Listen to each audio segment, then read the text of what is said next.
Hello everyone. As project professionals, one of the most important skills that we should all have is the ability to complete a risk assessment of our work. Carrying out a risk assessment is a critical step in helping to protect our workers and of course ourselves. Having a risk assessment of our work helps us to focus on the risks that really matter. These are of course the ones with the potential to cause real harm. Furthermore, a risk assessment is not about creating huge amounts of paperwork. Far from it. It is simply about identifying sensible measures to control the risk to which we are faced with every day on the BRT. To help complete our risk assessment properly, we should always take the following 5 steps. Step 1. We need to identify the hazards. Now, we can do this by visiting the location where the work will take place, or we can even speak to people who have completed similar work previously.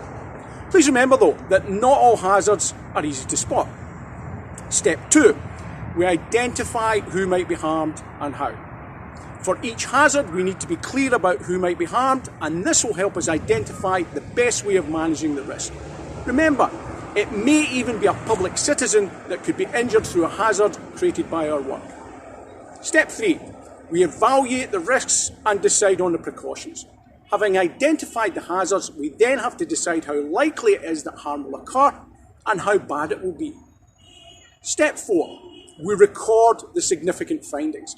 We should write down all the significant findings, the hazards, how people might be harmed by them, and what we have in place to control these risks.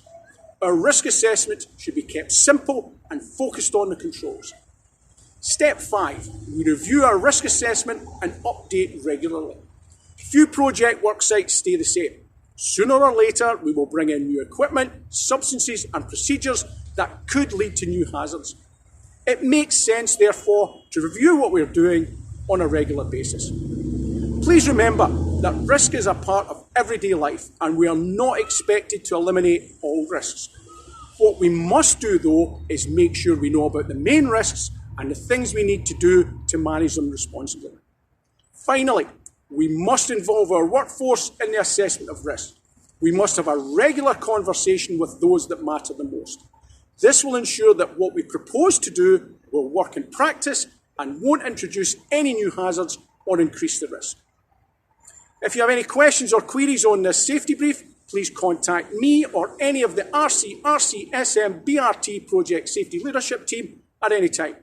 As always, thank you for watching, thank you for listening. Hopefully I'll see you soon.